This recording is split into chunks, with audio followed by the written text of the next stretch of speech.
para mis hijos, para que no faltara lo que les faltara.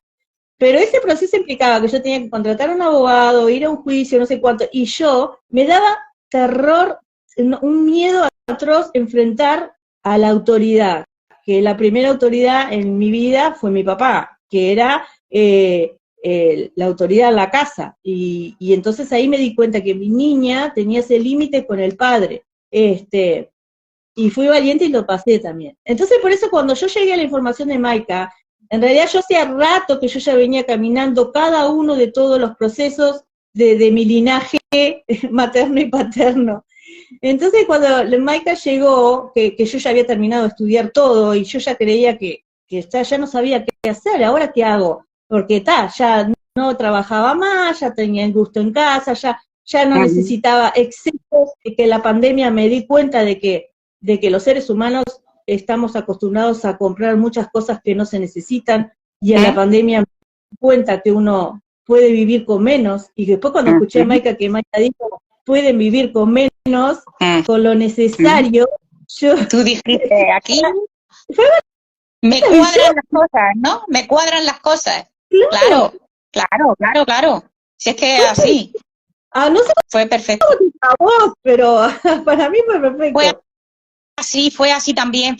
Es que con Maika es hacer un clic y ver que todo lo que tú llevabas transitando, al final todo te cuadra todo. Hay algo dentro de ti, como un hilo conductor, que también es, llámale también, le puedes llamar tu elevado, es tu corazón, es tu intuición, llámale todo lo que quieras, pero eso que sabes tú, que es verdad, se conecta con lo que habla ella y tú dices, esto es verdad. Y una persona sabe cuando una cosa es verdad y cuando una cosa no es verdad. Eso se sabe. Y eso se sabe en el corazón. Te toca aquí y sabes si eso es verdad o no es verdad. ¿Verdad? Y así es como yo también lo descubrí de la misma manera.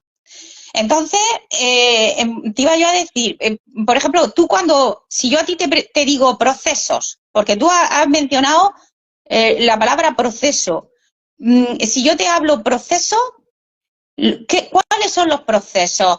¿Qué me puedes hablar tú sobre el proceso? Porque el proceso es como si dijéramos, tiene un aprendizaje dentro de cada proceso, ¿no? Que te va llevando como a una evolución, ¿no? Que eso es lo que tú dices que continuamente a lo largo de tu vida has estado siempre haciendo, ¿no?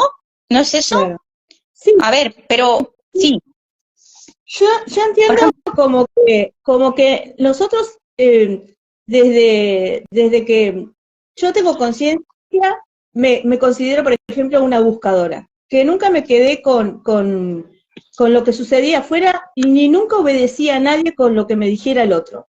Y en eso siempre siempre me enfrentaba y alguien me decía, no, porque vos tenés que hacer esto. No, yo no. Lo primero lo paso por mí y lo veo por mí y me fijo si a mí me parece que esto es así, ¿no? Sin embargo, hay todos distintos procesos, porque hay personas que no, hay personas que son muy obedientes y yo, por ejemplo, me identifico en eso porque yo aprendí de mi madre, que recibía violencia de mi padre, a ser obediente. Y como él le pegaba, mi niña aprendió que si vos no querés recibir golpes, si no querés que te griten, si no querés que nada, tenés que ser calladita, sumisa y no retrucar a nadie. Yo viví ese proceso, porque ese proceso me hizo estar con mi primer novio que me ejerció la misma violencia verbal, emocional y física que mi padre le hizo a mi madre. Pero después también viví otro, porque después cambié y un día fui valentía y me enfrenté y dije, no, esto no lo quiero más. O sea, temblando mis piernas el día que yo me fui de la casa de ese novio que me pegaba con la panza así, a mí me paré enfrente de él y cuando me quiso pegar y le dije, no me vas a pegar más, yo no quiero esto para mi hija. Y con las piernas temblándome, en pleno invierno igual que ahora, con un frío de morirse afuera, yo me fui a la calle. Y ese fue un proceso muy duro para mí. Pero también yo entiendo que cada uno de esos procesos me hicieron que yo pasara por determinadas situaciones, pero a su vez fue el aprendizaje para poder estar acá hoy y ser quien soy, porque en realidad todo esta que habla acá tiene que ver con esos procesos. Yo no sería esta que yo soy si a mí no me hubiese dolido tanto y me hubiese buscado una respuesta Por ejemplo, cuando fui con los dolores de fibromialgia al médico, el médico me dio una bolsa así llena de remedios para que yo me fuera a mi casa a tomarlos y simplemente vivir en la enfermedad. Y yo dije, no puede ser. Una mujer joven tomando tanto remedio, no hay otra solución. No puede ser eso. Y ahí empecé a buscar, hacer yoga para empezar a conectarme con mi cuerpo, empecé a buscar el Reiki, que era movimiento de energía, con los años también busqué Tai Chi, porque entendía lo que era la energía, yo sabía que había algo con la energía en el cuerpo, pero no, mi humano no lo podía codificar, o sea, mi humano no podía unir yo digo que somos todos como un rompecabezas, que cada uno tiene una pequeña parte, y cuando nos empezamos a unir, formamos un todo, ¿no? Vos, yo y los demás. Y creo que cada pequeña parte es importante para que eso se forme, se rompa las estructuras y se forme esa unión con el otro. Así fue que como yo fui transitando los procesos cada uno, pero siempre desde mí, no dejando que nadie desde afuera me condicionara. O sea, pasé por el proceso de ser condicionada, pero cuando lo entendí, no dejé que sucediera más. Y empecé a hacerme cargo de mí, ¿no? Empecé a tomar las riendas de mi vida. Las riendas de tu vida, a tomar las riendas de tu vida. Qué maravilloso es eso. Eso es una cosa, es una sensación. Yo recuerdo también cuando yo tomé las riendas de mi vida, y eso es algo maravilloso. Es maravilloso porque te da una fuerza. Porque cuando tú ya empiezas a ser valiente solamente con hablar, muchas veces el propio miedo te impide, ¿no? Te impide hablar. Pero cuando tú ya de pronto te decides y hablas, hay una película preciosa que a mí me encanta, que es de San Francisco de Asís, y él fue el primero, el que dio ejemplo, que lo dejó todo y se fue a la naturaleza con los animales, y luego los amigos no lo seguían, pero al final hubo uno que se envalentonó, ¿sabes?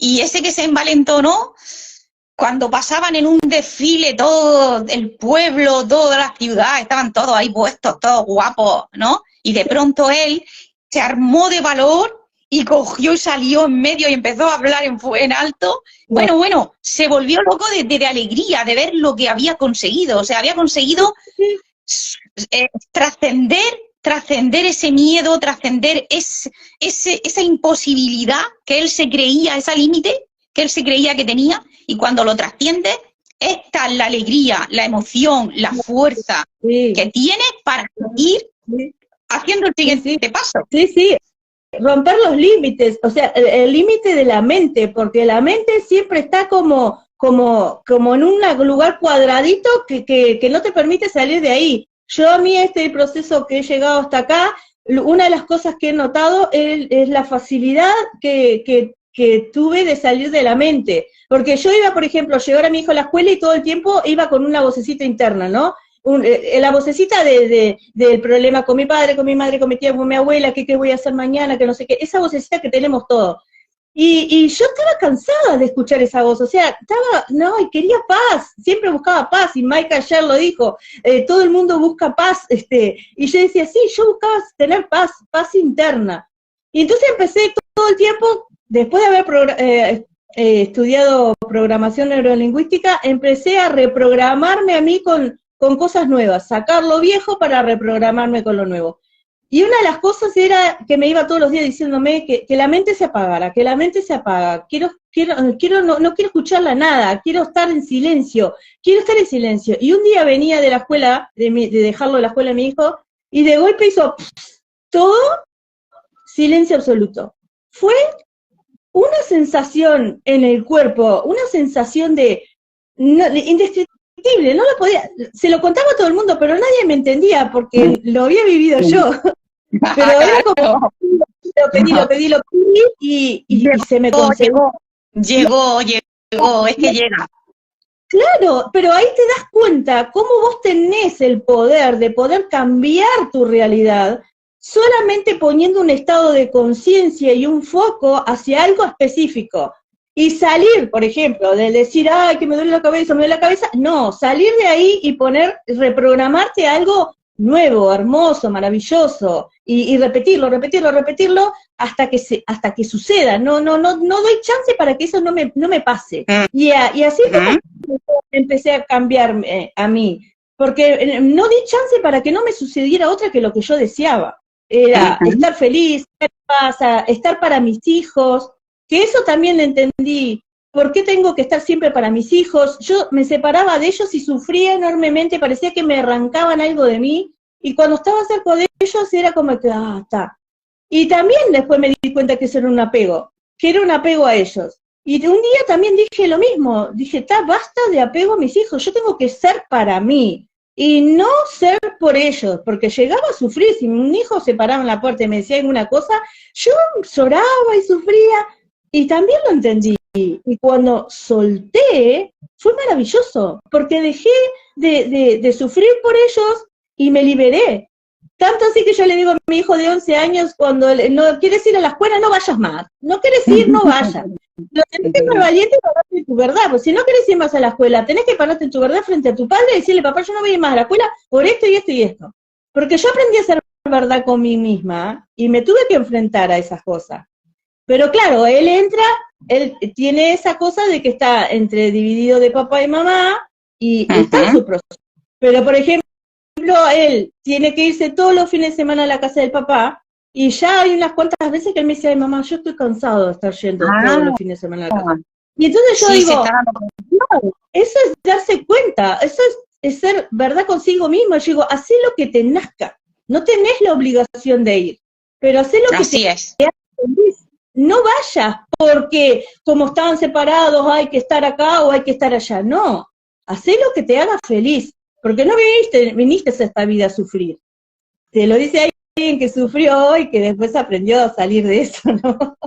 Qué bueno, qué bueno, qué bueno. Y claro, tú a lo largo de todo lo que estás contando, de todas las enseñanzas por las que has ido pasando, tantos métodos que has aprendido como vivencias, primero vivencias duras que te hicieron que tú de alguna manera empezaras a ir pasando una etapa, porque cada vez que pasaba una etapa, después la superabas y te daba fuerza para seguir a la siguiente y a la siguiente y a la siguiente, ¿no? Pero todo eso, luego supongo que lo ibas intercalando con todos estos métodos que tú querías aprender para tener herramientas para poder trabajar todo lo que tú llevabas entre manos, ¿no? Entonces, claro, de todas esas herramientas que tú, o sea, ¿tú reconoces algún momento que fuera súper importante donde tú te dieras cuenta de que había algo que, no sé, qué es lo que a ti te hacía seguir adelante? ¿Qué es lo que a ti te hacía, ¿sabes? Mira, a mí